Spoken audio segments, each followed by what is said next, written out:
Welcome everyone to this town hall number 81, Wednesday, March 9th, 2022. And we'll get through the next slide here real fast. Your host, myself, and you've also got Mikey over there. And I think pretty much everyone knows us. So we'll move on to the next slide. What's that? Glenn has not earned a place as an official host yet. He's getting close though. He's getting close. One day.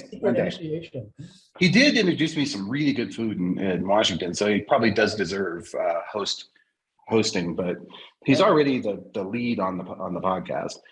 CUNA councils. Hey, guess what? CUNA councils are good. That's what we hear about. They hosted the GAC thing. Lots of good councils going on. As a matter of fact, I was just looking through. I've got one coming up in April in Orlando for the HR. Where I'm going to talk about what's that? I think the marketing council conference is next week, I believe, or the week. Yeah. So, you know, CUNA is just a great place to meet other people. And that's the real value of this industry is collaboration. So if you haven't been, please head there and click on the link and go find, you know, for every single discipline that there is in the Canadian space, there's a space for you. You know, there's, like I said, you may look at the conference and go, well, I don't know, but it's not always about the speakers. It's about the people that are going to be there and the opportunities you'll get to learn from them. And so it's just really super valuable. Speaking of valuable, Mike, want to tell us about correlation? I do, yeah. Correlation, one of the industry's top core processing solutions, and it says next generation technology. They've been next generation technology since they started over 10 years ago. And they are a success for a great reason. One of the big reasons is that they have this open architecture that allows any third-party vendor to kind of plug into the core and allow you to work with just about anybody out there. So, and we all know how many fintechs are out there cropping up like weeds on a spring Monday morning, and they are everywhere. And so it allows those folks to plug into your core, the Keystone core that is, and allow credit unions the freedom to work with just about anybody out there. So it's really cool. Go check them out, correlationinc.com, if you want to learn more. And they are growing for good reason. So good stuff, good folks over there at Correlation. Hey, speaking of plugging things in, yes. You know, something you could plug in that would make your life easier? Member Pass from Bonify. You know what it does, Mike? It's real simple. You ever called into a call center and they ask you like 50 questions? Yes. And you have to answer them all before they'll let you, get your balance or whatever. Well, this makes it so that there's a very, very secure way to put an app on your phone or put it as part of the credit union's app. And basically they go, hey, wait a minute, let's check and see if it's you. And your phone pops up and says, yeah, it's me. And once you do that, then they give you your balance without, almost no trivia and zero blood or DNA. So it's really picking up, lots of good stuff going on with it. Matter of fact, we were just using it as part of our demonstration for the Meta branch at GAC, which was really fun. That said, speaking of GAC, and you'll like my segue. Apparently, Mike has gotten so big. For those of you that don't know the CU broadcast, Mike has gotten so big that they gave him his own room. They were like, you know what, Mike? Because normally they stick him out in the middle of the hall, and you literally have to dodge him to get into a room or something. Yes. But not here. He was just ready to go and had his own place and had upgraded yet again. And just his reputation is as being one of the nicest people in the industry, but also just so good at conveying real difficult technology and understanding what's going on. And if you haven't been to cubroadcast.com, you need to check it out. There's so much out there to see. Yeah, we have particularly this week. 60 interviews we did there, so there's plenty of content for like the rest of the year, basically. We did. Yeah. And it looked like you had it looked like a talk show set. I mean, you had the nice soft chairs. Let me. I'll send a little photo in the chat to give you. No, put it up on the screen. Share it. Yeah. Let's see here. Can you share? Oh gosh, I got so many things here. I stopped sharing so it might need me to give you permission. Here, I'll just send it out to you. Where is it? Oh, here, Metaverse. Oh no. Is it my picture? Yes. Oh, why would you do that? Let people be surprised. I didn't do anything weird. I mean, not as weird as usual, I guess. Well, while she's doing that, I'll mention big real fast. Man, we have just been really going crazy at big, doing just tons of work for people on their SDKs for their home banking. That has been really fun because we know we're providing functionality for folks, and we're driving innovation. Oh yeah, yeah. That was our interview with John and John Wednesday morning. You bored me, and so I brought something to pass the time. Well, they got rid of the mask mandate, but John had to wear a different type of mask. Yeah, they said you need to wear this. So we'll be posting that. If for those of you that don't have a Quest 2, they're super fun. As a matter of fact, you know what? When I have Jim Stickley on in a week, I'm gonna do it right now. Mike, would you go in on with me? We'll do a giveaway. Yeah. For somebody to go. So we'll do a Quest 2 giveaway. Okay. For you hear that, Madison? So you heard it here first. Sounds good. Melissa's gone and she can't stop me. Exactly. So, we go wild when she's gone. Speaking of March 23rd, we're going to have our 2-year anniversary special. A lot of people, Rick King was the first person who ever was on the first outside guest on my on this show. But on my podcast, my very first guest was my good friend Jim Stickley. And given what's going on in the Ukraine and the uptick in what we've seen, we think that it would be good to have Jim on to talk a little bit, because we've seen a huge uptick on bad actors trying to, especially now that they're more desperate for money because of the sanctions, trying to get in. And so we thought it'd be good to have Jim on to talk about this. So we're gonna have Jim on next week, and you're not gonna want to miss it. Very timely. Always great. Not next week, 2 weeks.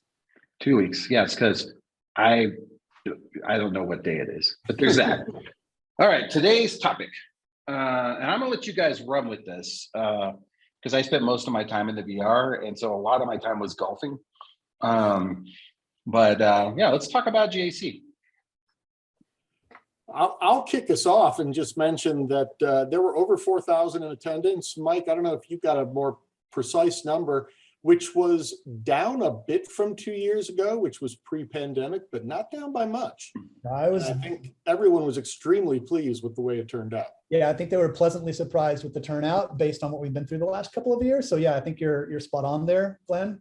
I just felt, and it felt to me like the engagement was probably stronger than ever, both in the sessions as well as in the exhibit hall. Mm-hmm. Yeah, I talked to a number of exhibitors, and they were extremely happy with the interaction with the folks during the exhibit hours, and even the sessions. I heard, I didn't go to any of the sessions, but I talked to a lot of people that were in the sessions, and many of them were packed, like yours, Glenn, on crypto. So yeah, it was. I just talked to somebody else again this morning, Mike Mercer, the former CEO of Georgia Credit Union affiliates. Said he tried to get in and couldn't. Our room was set for, I think, about 350, and it started filling up a little earlier than you. I mean, we even noticed here on this call that, people roll in at the very last minute, and it was filled up. I think the chairs were pretty much gone 5 minutes before we started. The wall started kind of having people lining the sides, and it wasn't until afterwards that I was told that they actually started turning people away. As a matter of fact, NCUA board member Rodney Hood was supposed to be giving us some introductory comments. They wouldn't let him in. They wouldn't let him in? Oh my God. He got there too late. He had to talk his way in. He did. We thought he just didn't make it, and we started without him. And then we wound up kind of taking a break after 5 minutes and inserting him back into the process. I'm glad he managed to make his way in. Can't he pull a "Don't you know who I am" card? I think that's what he finally did. Do you know, maybe he gets all like inventing Anna. He's like, they're being so dramatic. I can come in right now. Only people who have seen that on Netflix would know what I was talking about, but it was pretty hilarious for me anyways.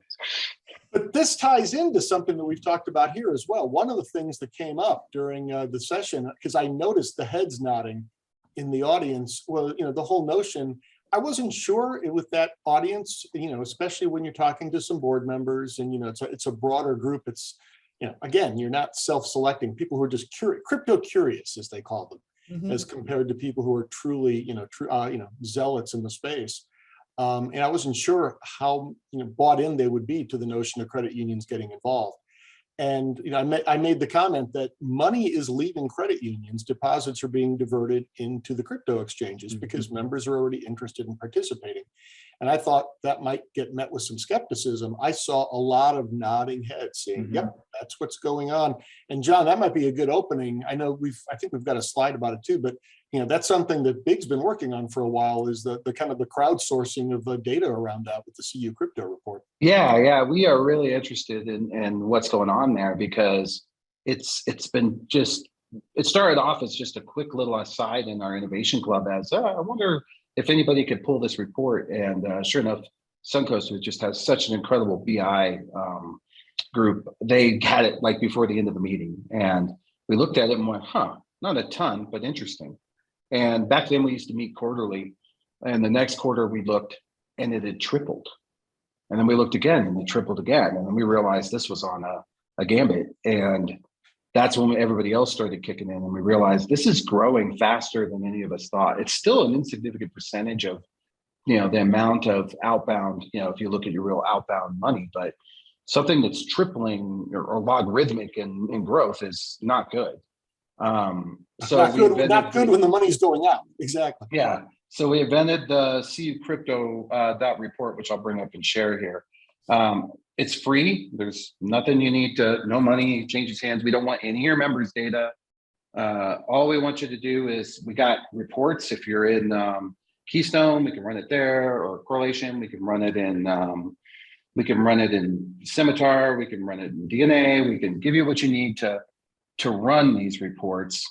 And we're trying to shoot for the third quarter to release this report. So you still got time. But all you got to do is just sign up. It's completely free. And once you signed up, we will send you what we need, and then you will get access to the full report and the data that's there. So, and what we want to do is just some of the things we're doing is we're interested in how the trends on crypto actually, does it impact the membership? And we've already done some work on that with a smaller group of credit, and it's fascinating. We're seeing things like when it's almost like everybody's a little bit behind. So crypto dips, and obviously it makes the news, and then a bunch of people go by, but it's already kind of on its way back up. A lot of people bought in the dip just recently, like pretty smart people, because I think I said here, as soon as we put the sanctions on Russia, Bitcoin's going to go right back up, because they can get around those sanctions using that technology. There's no two ways about it. It's very hard for anybody to track that. And don't forget Ukraine, who is worried about, they already had runs on their banks. And if you're smart, I hate to say it, but you want to move your money, to somewhere where, if it is that the Russians take over and do similar to what's happened in Venezuela, then the banking system will be, a hard look will be taken at the banking system, particularly for what they think are dissidents. And you don't want to have your money in there. So it's interesting on both. So yeah, I'll put it in the chat.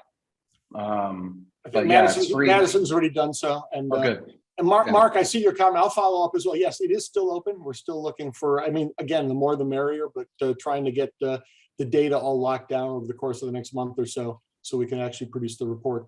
Well, Glenn, I thought of something the other day after we had dinner. I want to maybe leverage some of your Fed contacts too for this report. I want to see what we can look at. So we're going to dice this thing as many ways as we can. But, I think your point about crypto being, it's gone from, oh my God, you're all crazy, it's not real money, to, hey, we need to talk about this. And not only that, but your room was, you couldn't even get in, like you said.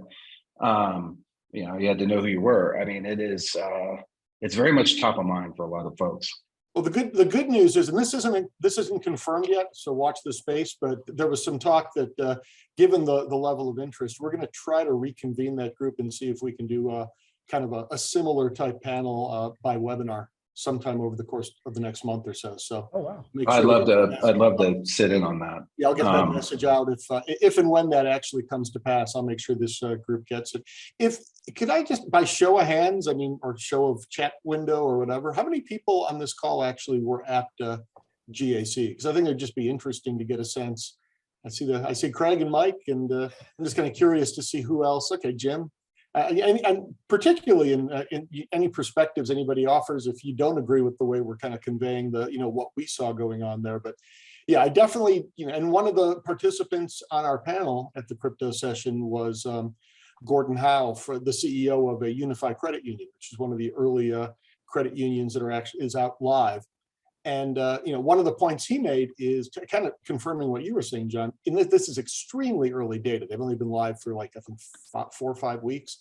But of new account signups, they're able to document that over 10% of their new account signups are specifically because they're offering crypto, because they can see that people set up a new account and immediately go to the crypto page and start there. I bet. So it's clearly, I don't think that session was recorded, but that's one of the reasons that we're looking, again, just responding to Mark in the chat.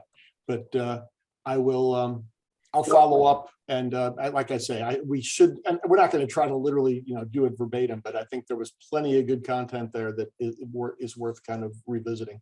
Have you talked to Visions as well, Glenn? Yeah. Oh, yes. Oh, yes. In fact, I'm going to be on a panel with Visions on the Michigan Credit Union League is doing a very similar kind of conversation. And NIDIG, who are one of the other members of the panel, will be out there as well. That doesn't happen until June, though. Okay. But so that was, one of my big takeaways. Mike, were there any themes coming out of? I mean, you talked, what'd you say, 60 different folks? I mean, any kind of recurring themes of what was top of mind for people? Well, obviously the topic of at that time was the initial shock of what was going on in Ukraine, and then how it's affecting credit unions in that area and what credit unions are doing. And I know the Worldwide Foundation has set up a displacement fund or something. We can include a link in that. So if you want, I just donated this morning to it. If it's, $25, $50, $100, whatever, it all goes to helping out credit unions and the folks over there. So obviously that was a big theme in a lot of our conversations. And one of the most intriguing interviews that we did was with Alyssa McCarter-Laborde from Woku. She's the new leader there.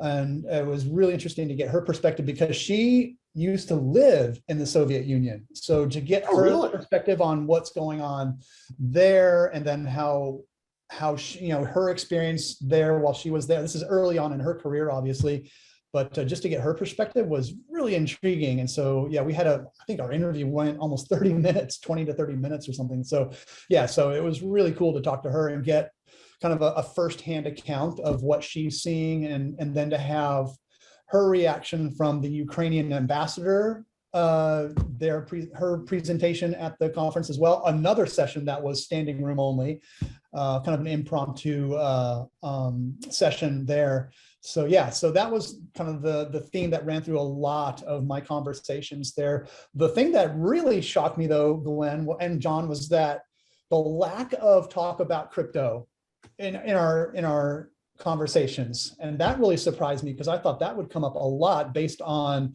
how that topic is moving the needle in our industry. And so not too many people were talking about crypto, maybe because they were too busy talking about their stuff or what's going on in Ukraine. But I was really surprised at that.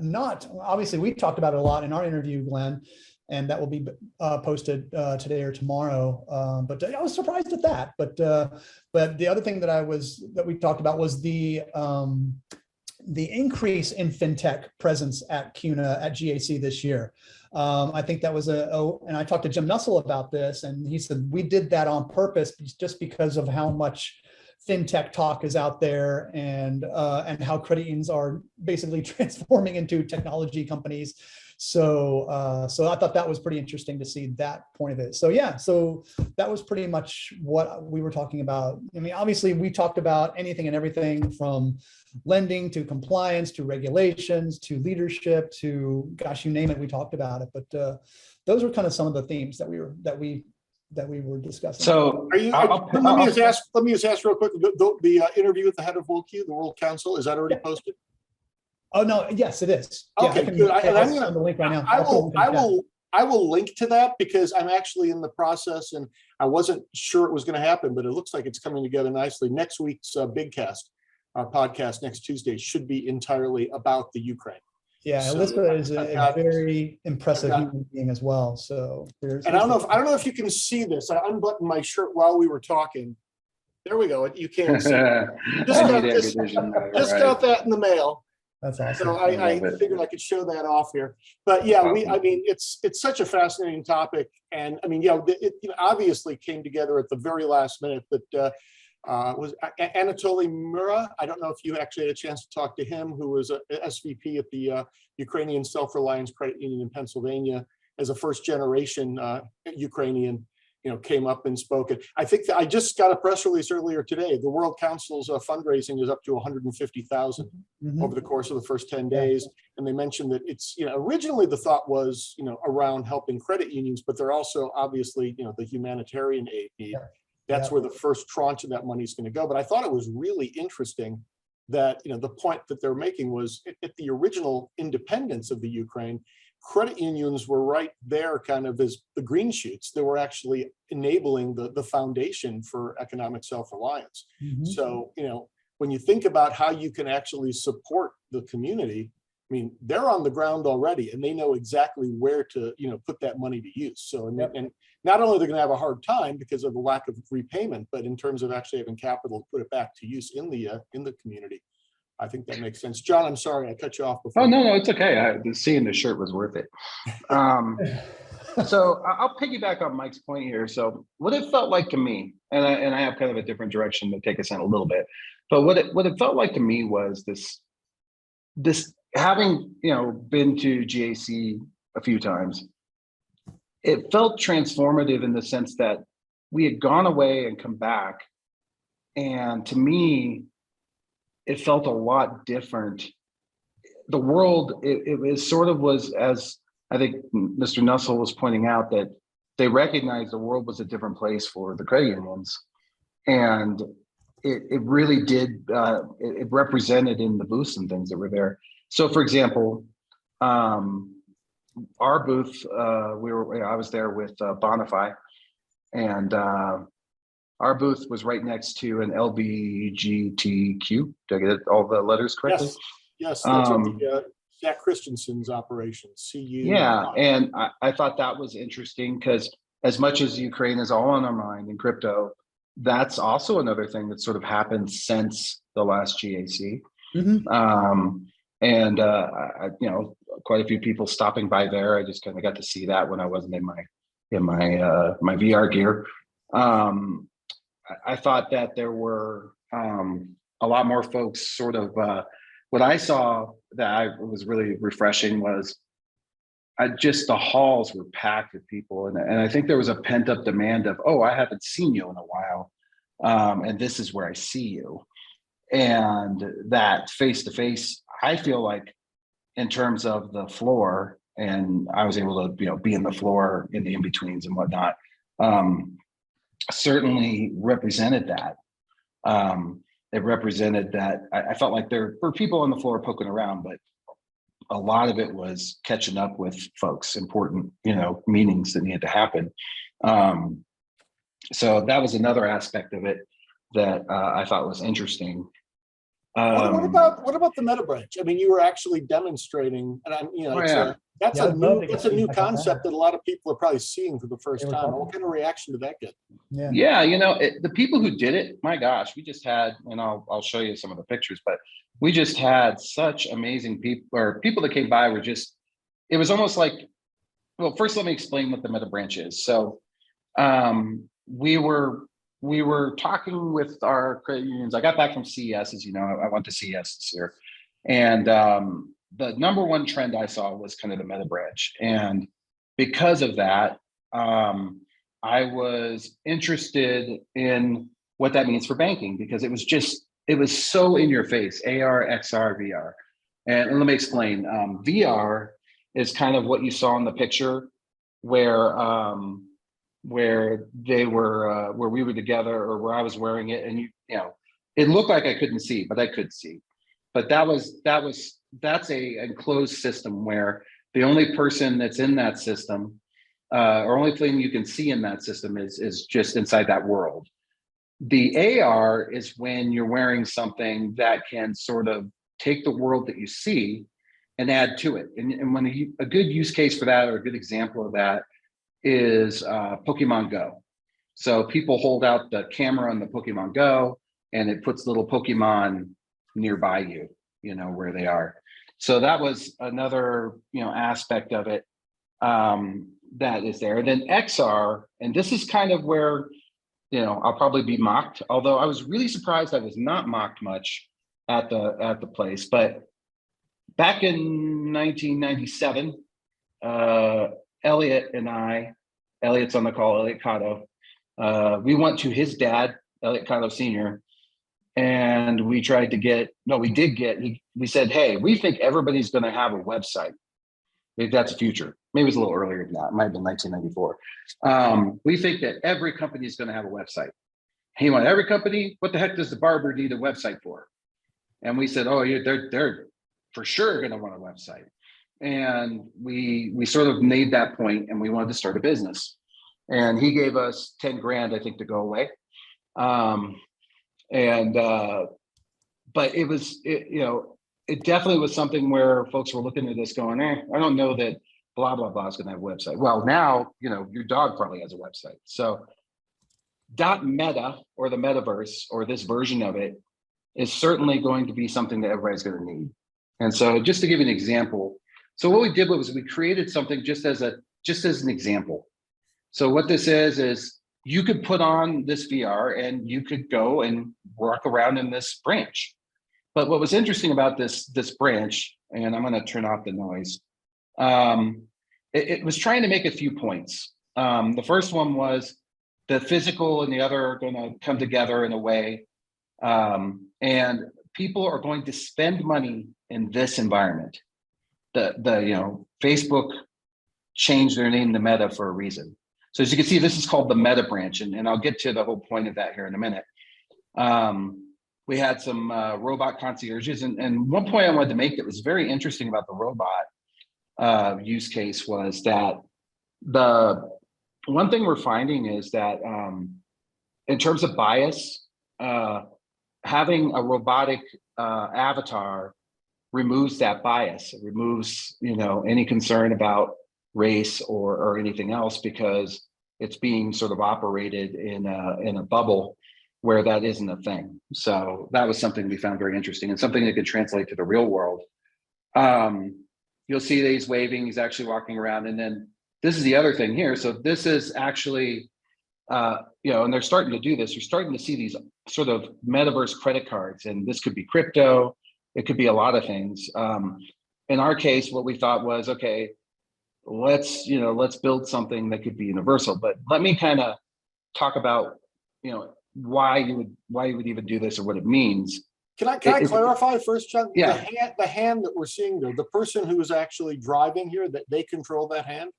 This is Yes. The person who's got the headset on? Yeah, you remember that picture of me? So yep. I could drive around here, pick things up and show them. I can, use them or whatever. I could apply. You could have 4 or 5 members in here. You could have your staff in here.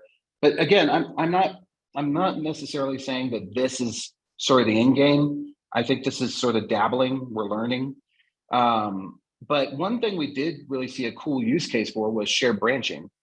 One of the challenges for shared branching has always been, there's competitive issues. The technology is a little old. It doesn't support things like making loans on behalf of a third party.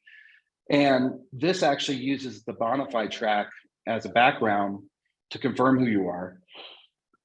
What could happen is that you could easily log in, and let's say it's Visions Credit Union, and everything, all the advertisements, all of that would switch to Visions. And you would be in a Visions Credit Union, and it might look a little different or whatever you want to do. It's one place that can support a bunch of things. But bottom line is that, this is a way to interact with people that's far more engaging than a mobile phone and a screen, right?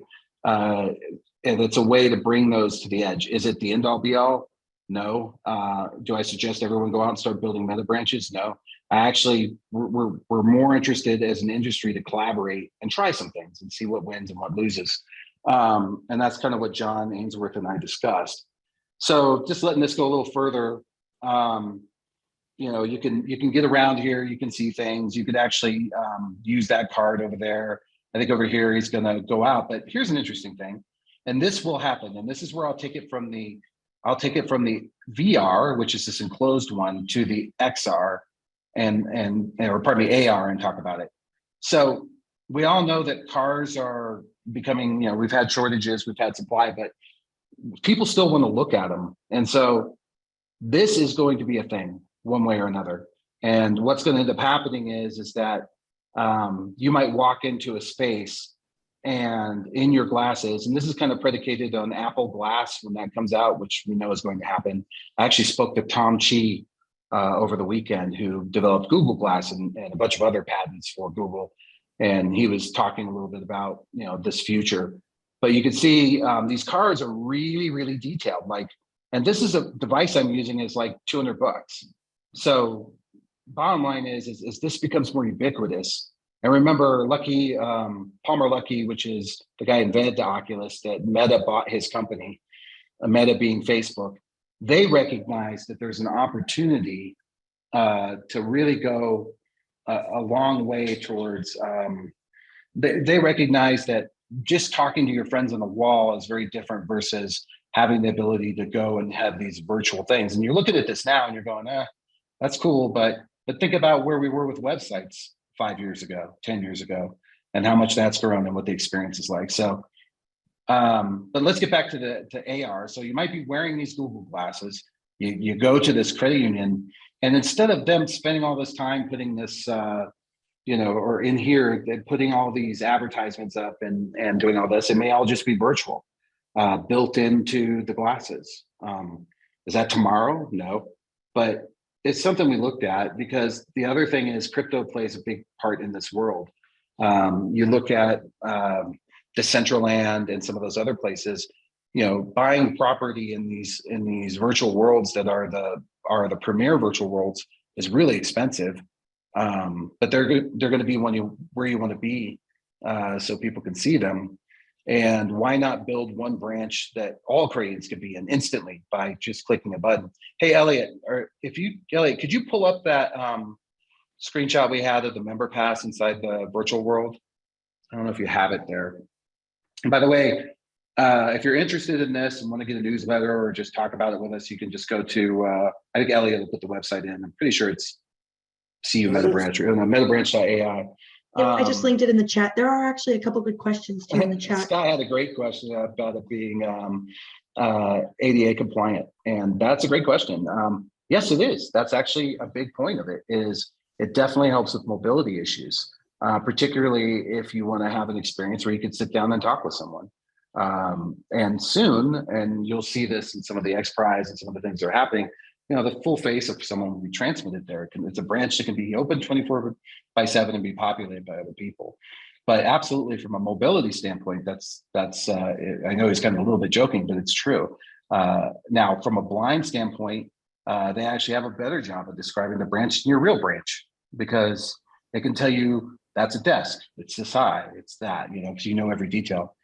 Are there ERM protocols? I'll throw out as well, one of the things, not really a trend per se, but one of the sessions was about the latest, litigation trends going on in the space. And one of the lawyers who was talking said ADA is making a comeback.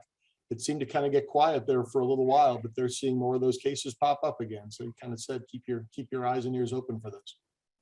Kate had a great point too. So Kate, one of the things that I have a friend who his total job is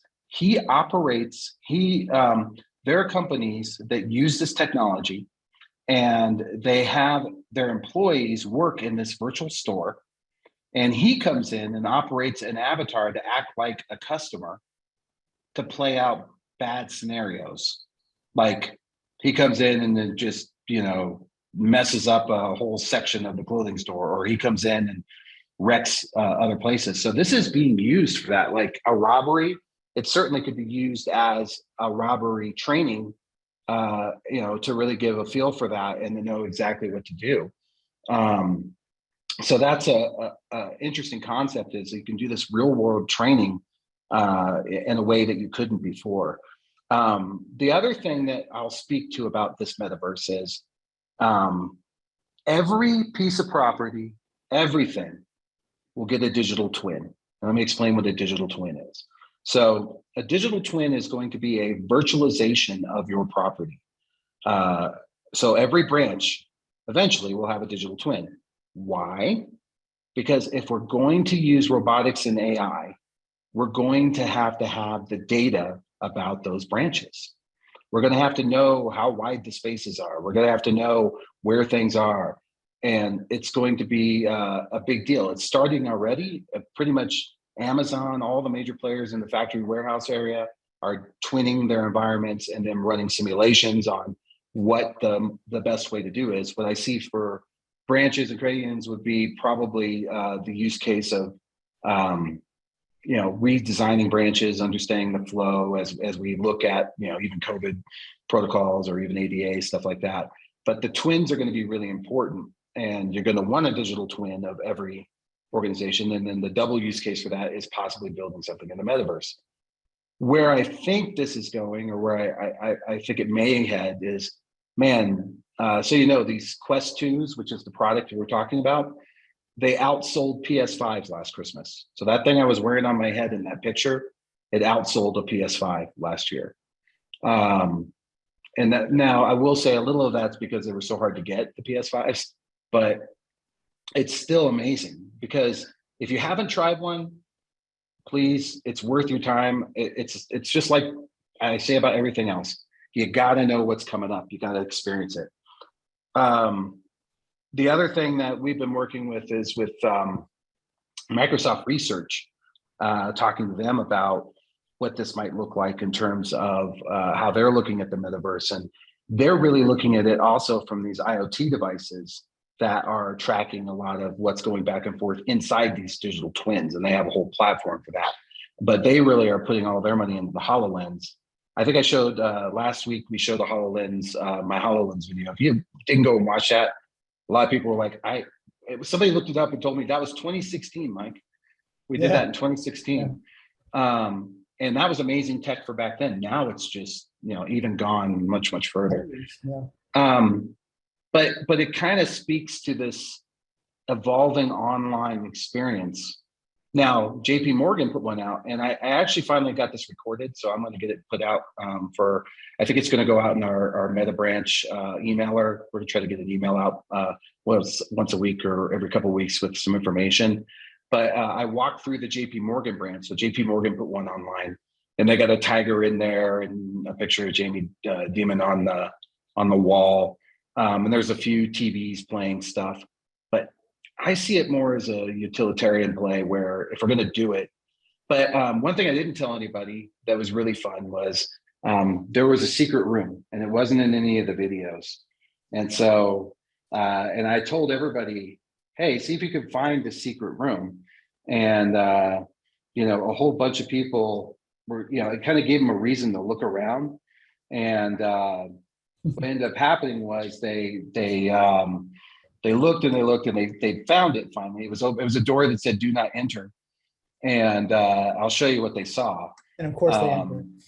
Yeah, well, that was the whole point, because that's the other thing, would you like to go somewhere where you can, where, there's literally an arcade in the back of it, maybe, What's the worst that can happen? Well, yeah, it was, and all it was just a little place where there was just all kinds of fun VR stuff to play with.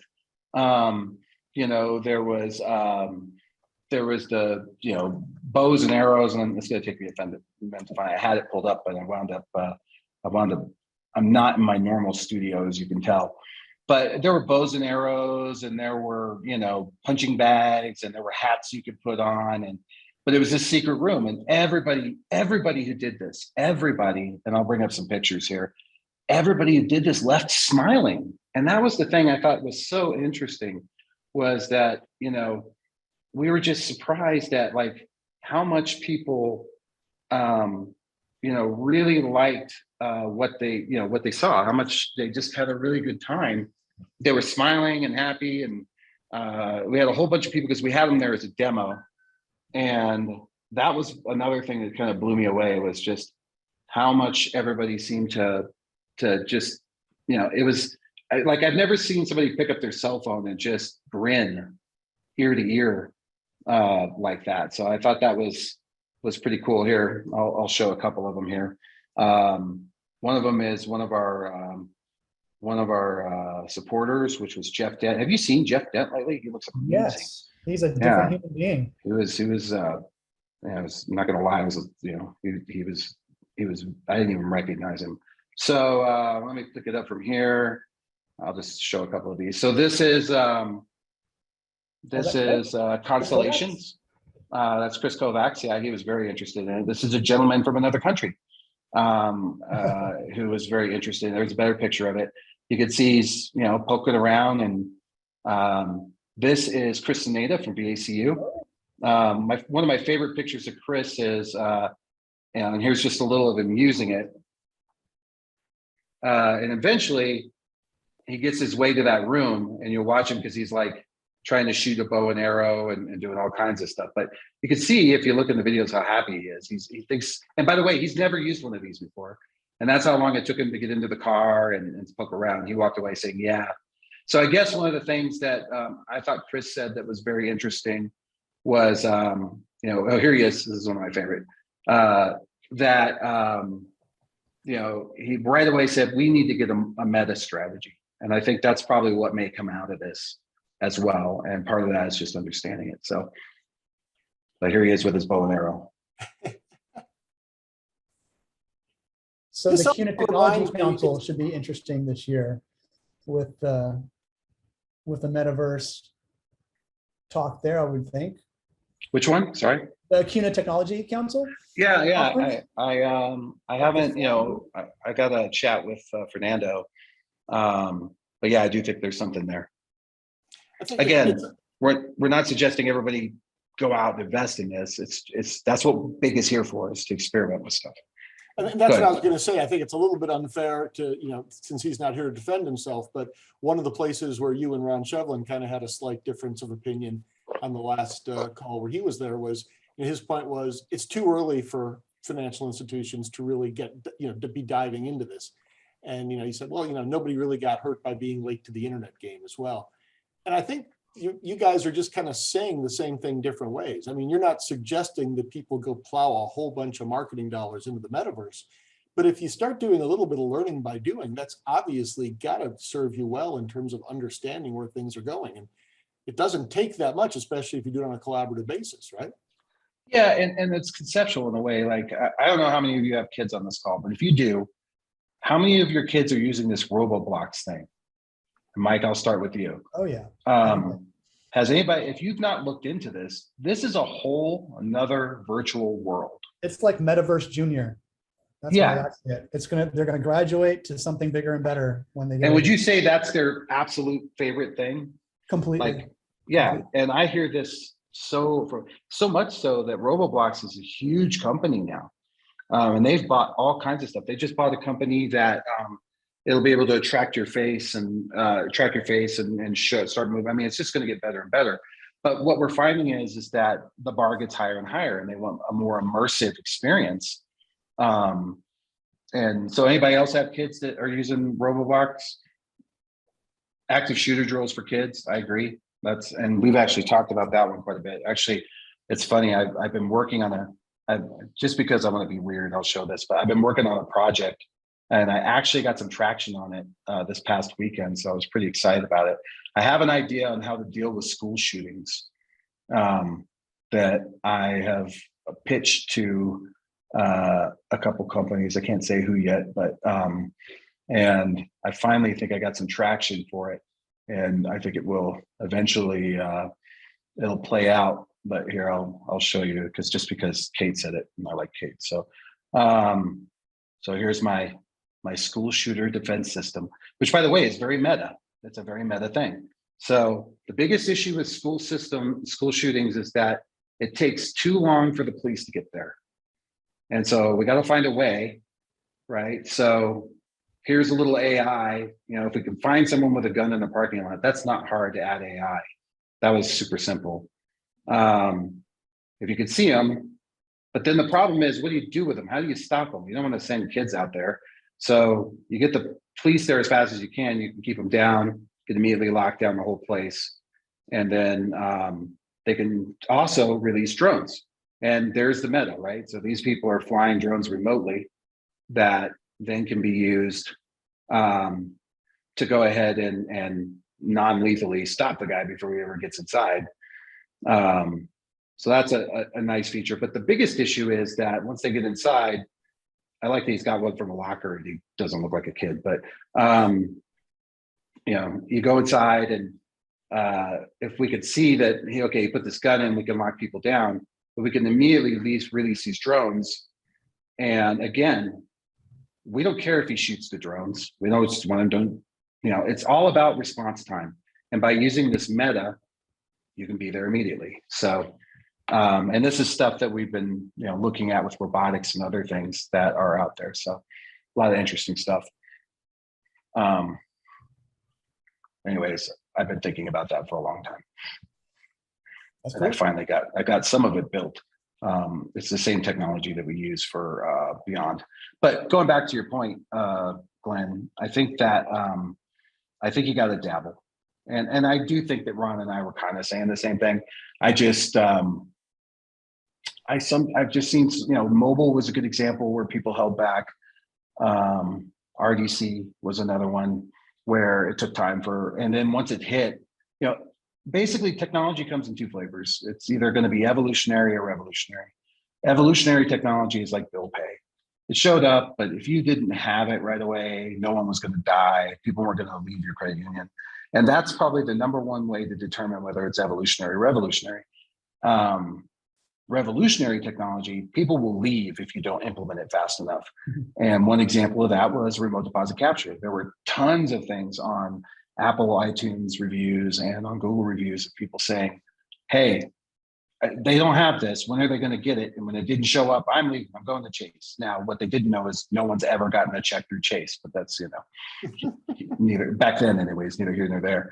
But the point is that some of what I'm showing, I do believe could turn into the revolutionary technology, because I do believe the utility of the glasses, if they can get it down to this form factor, and you can use it, and I can look at something while I'm shopping and get all the details on it and have that Amazon experience in the physical store, that's going to be a big deal. And that's going to be a game changer. And then the world's going to become an AR platform. That reminds me of something else I saw at GAC that's a little bit, more in the here and now. It was a really interesting session. It was one of the theater sessions right there on the exhibit hall floor about the use of AI at credit unions. Was sponsored by Synaptic, who's been enabling a lot of the credit unions along this space. And I spoke to, actually he's on our podcast this week, Floyd Rummel, who is the CEO of Northern Hills Credit Union up in Sturgis, South Dakota. And he made the point, 130 million. So his point is, you don't have to be a big player to do this stuff. And his belief is that it's not that credit unions don't have access. And in many cases, they've actually rolled out some of these high-tech solutions. It's the lack of marketing dollars that the perception's not there.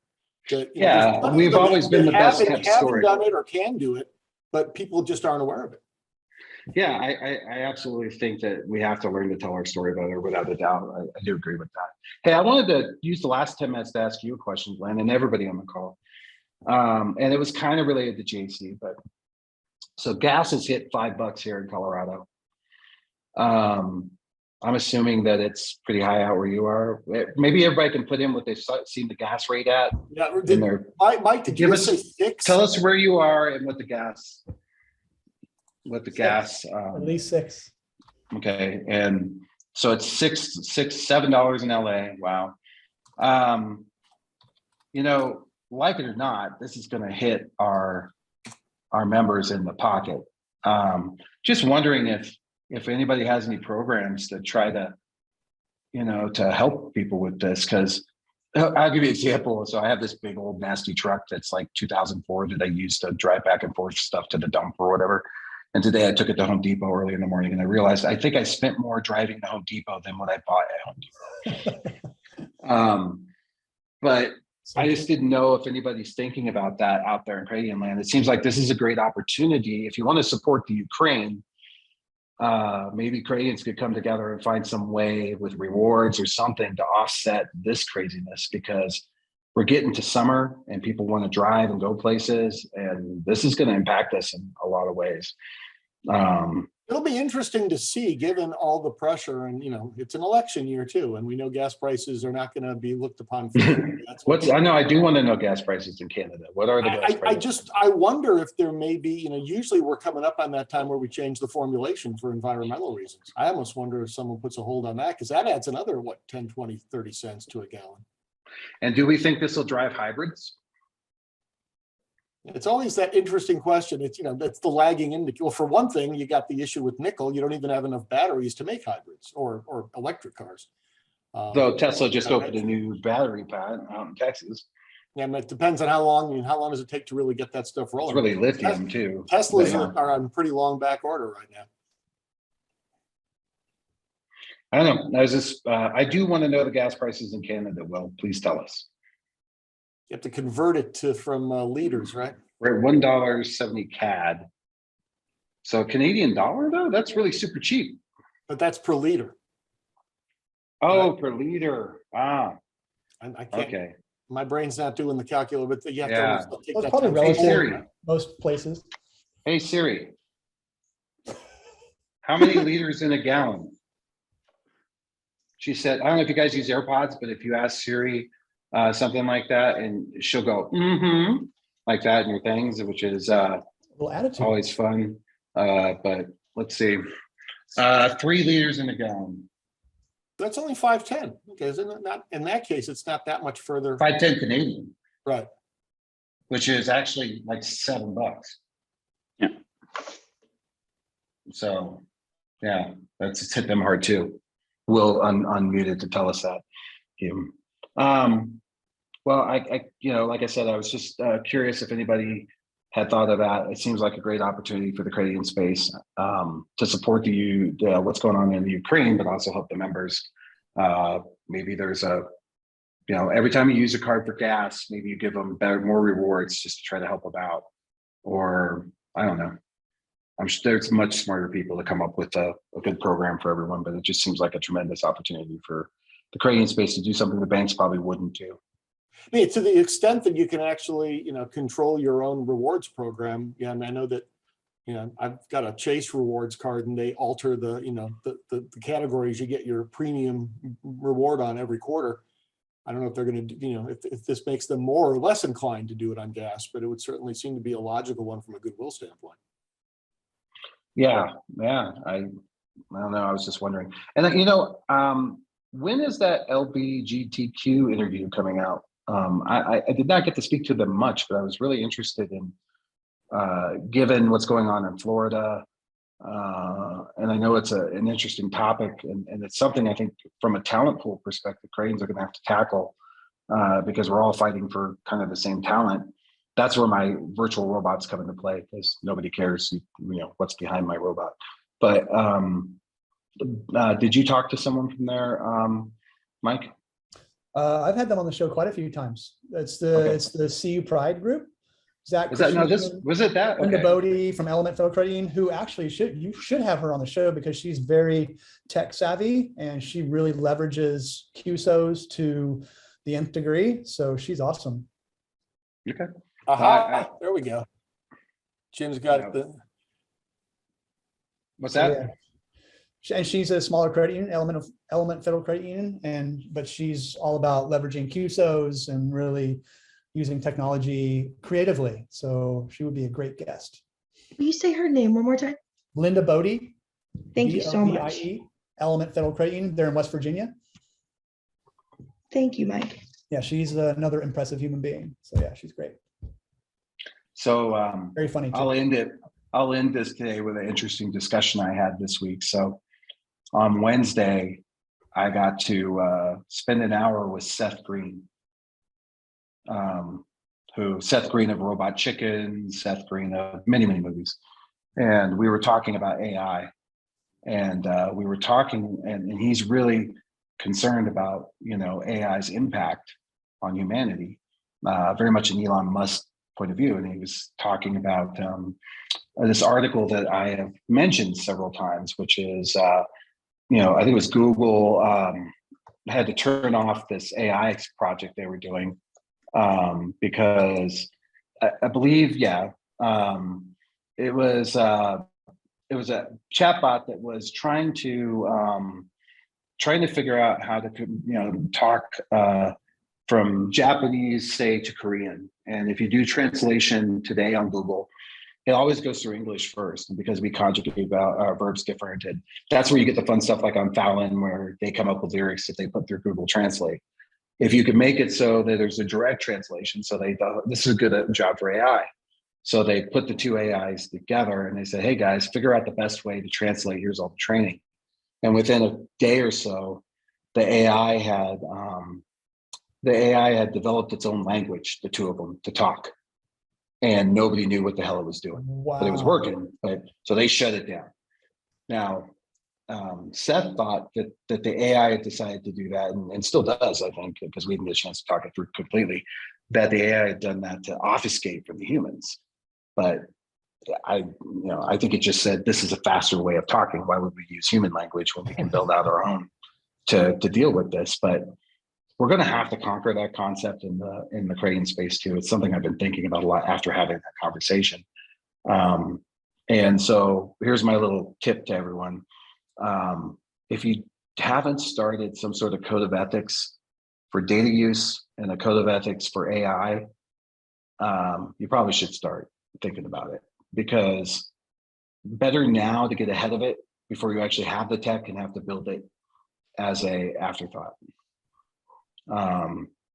So if you're looking for work because you're bored, start working on your AI and data. That's a really good idea. That's another one from a collaboration standpoint. A little bit of crowdsourcing, putting one together, and you can always tweak it to customize for your own institution. Yeah, I'm thinking about doing the town hall on it. Yeah, I'm thinking maybe you and I will put our minds together around it. I might talk to a couple of other people too and put a town hall on it to see. Yeah, that makes sense. Yeah. All right. Well, hey, let's close it out. I can't thank you guys enough for joining us. Come back next week. Are we off? I think we're off next week. And 2 weeks.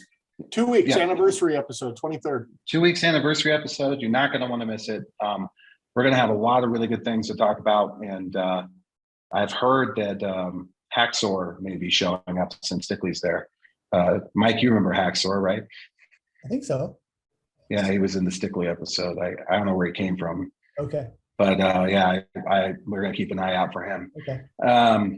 But that was one of the places, the first time that Ukraine came up at GAC was Todd Harper, the NCUA board member, basically used it as the example of saying, you better make sure that your cybersecurities are ready, because we know that this is the first line, the soft underbelly and the high value target they're going after. So hopefully Jim can help us on that front. I help Canadians with that sort of thing. It's not something we do frequently, but I have a lot of friends and they call me. I just spent a couple of days digging something out that was not good. And that's because they just turned that attack up to 20. So yeah, the number one thing I can tell you is make sure your systems are patched, because if they're behind in any way, there's just so many vulnerabilities out there right now, and a lot of people with time in their hands, and they're desperate. They used to have money and now it's gone, and they could be state actors trying to get money for their world. The North Koreans have been doing this forever because they've been sanctioned forever. Now we got more. And we are financial institutions, therefore we represent money. Patch. Make sure everything's patched. That's my number one request my number one tip for everyone. Patch to make sure your people are trained not to click on stupid things, because they really are spear phishing. They just go to LinkedIn and they figure out one email, then they have all your emails, and they start looking for the people that work in ACH, and they start just jamming at them. So make sure they're trained. All right, everyone. Thanks, everyone.